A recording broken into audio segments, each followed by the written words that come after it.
Hi, welcome to Beyond the Map, a podcast about travel, self-discovery, and the beauty found between destinations. I'm Francesca Page, and each week we'll explore the meaningful moments, mindful rituals, and hidden details that make every journey a little more human. Hello, everyone, and welcome back to Beyond the Map, the podcast where travel meets self-discovery. I'm Francesca, and today I am taking you on a journey that became so much more than I ever expected.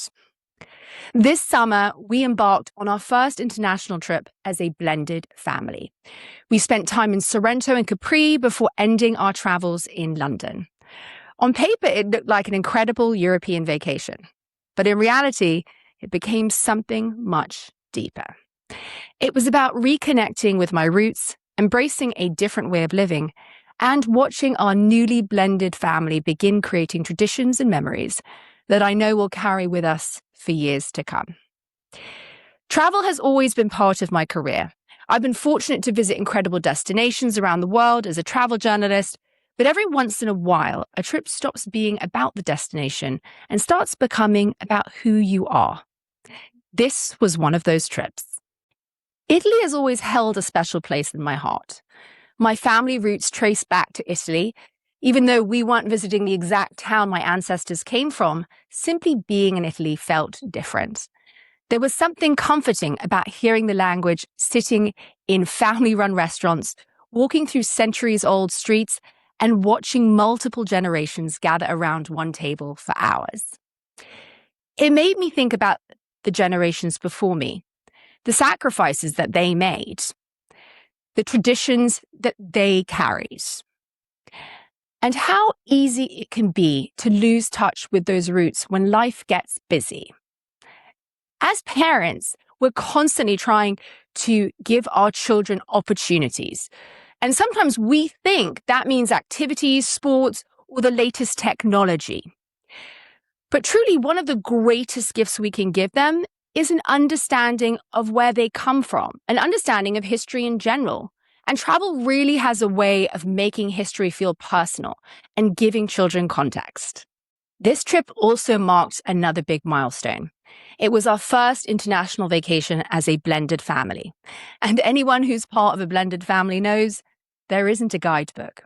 You're really learning as you go.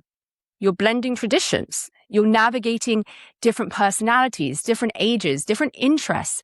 Our children are 7 years apart, which meant planning this trip required balancing two very different perspectives and needs.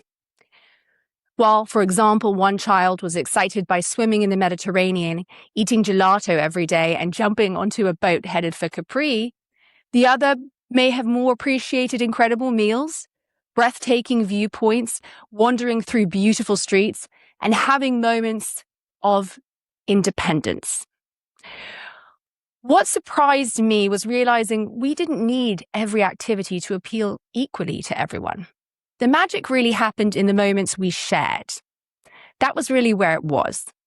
Those long dinners, walking through Sorrento together after sunset, laughing on the beach, on the boat, and watching the coastline disappear behind us. Those became the memories that mattered the most.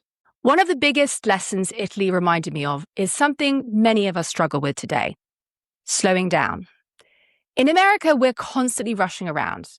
We eat quickly, we multitask, we're always thinking about what's next. And in Italy, that felt very, very different. Meals weren't something to get through. They were something to enjoy. They really became experiences. Nobody seemed to be checking the time. Children were not rushed away from the table.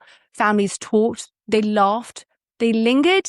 And honestly, it made me wonder why we don't do more of that at home.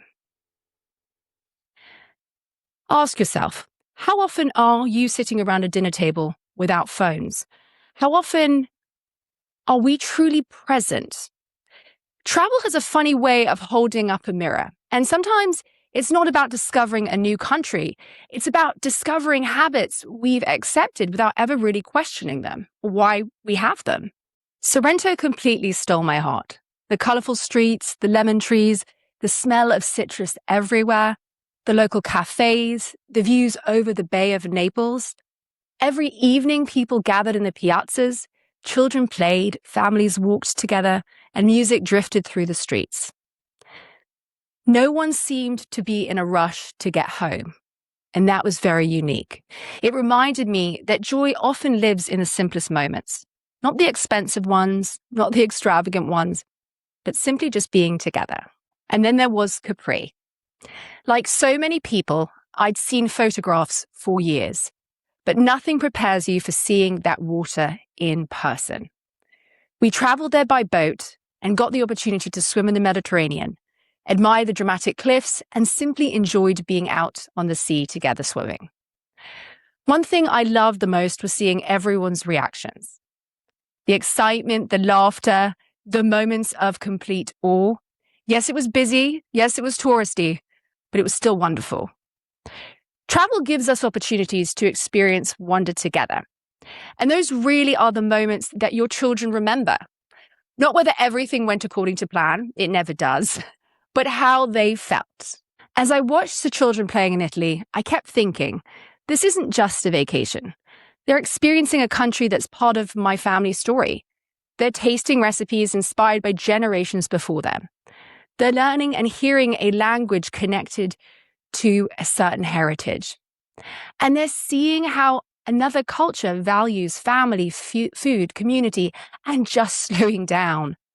I really hope one day they remember that of all things, not just the places, but the feeling of belonging somewhere bigger than themselves. The challenge after every great trip is figuring out how not to leave everything behind. So how do we bring the best parts home? For me, I don't want to remember Italy simply through photographs. I want us to eat together more often, take longer walks, put our phones down, invite friends and family over, cook together, cook it all, celebrate where you came from. Because travel shouldn't just change us while we're away. It should change the way we live when we return. As meaningful as Italy was, our trip wasn't over. We traveled back through London, and honestly, it was the perfect ending to the trip. For the first time, my family in London had the opportunity to meet our newly blended family. And for me, it became so much more than a visit. It was truly a reunion. Watching everyone together was incredibly emotional. Different generations, different backgrounds, different stories, all coming together around one table. It reminded me that family isn't only about where we've come from. It's also about what we're building. That can be a chosen family or your existing family.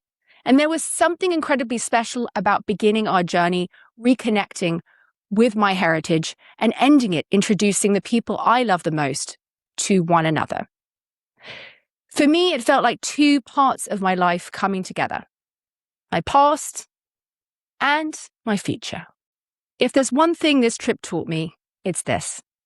Travel isn't just about collecting passport stamps. It's about collecting perspective. It's about helping our children understand the world and themselves. It's about appreciating where we've come from while building something new. For me, it's about slowing down long enough to remember what really matters. And Italy reminded me that life's greatest moments rarely happen when we're rushing around.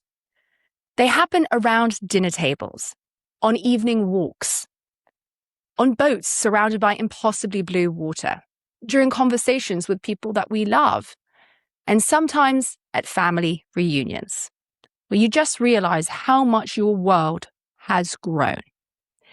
This trip gave us incredible memories of Capri, Sorrento, and London, of course.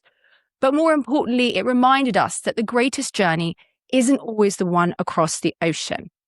Sometimes it's the journey of becoming a family. As always, thank you so much for joining me on this episode of Beyond the Map. And if today's conversation resonated with you, I'd love for you to subscribe, leave a review, and share this episode with someone who's planning a family adventure or simply someone who's looking for a reminder to slow down and embrace the beauty of being. Until next time, everyone, remember that sometimes the greatest discoveries aren't found on a map. They're found within us. Until next time. Thanks so much for listening to Beyond the Map. And if today's episode brought a little inspiration to your travels or just reminded you to slow down and savor the small things, I'd love for you to follow the show and leave a quick review. Until then, keep packing light, living deeply, and discovering the beauty that exists beyond the map.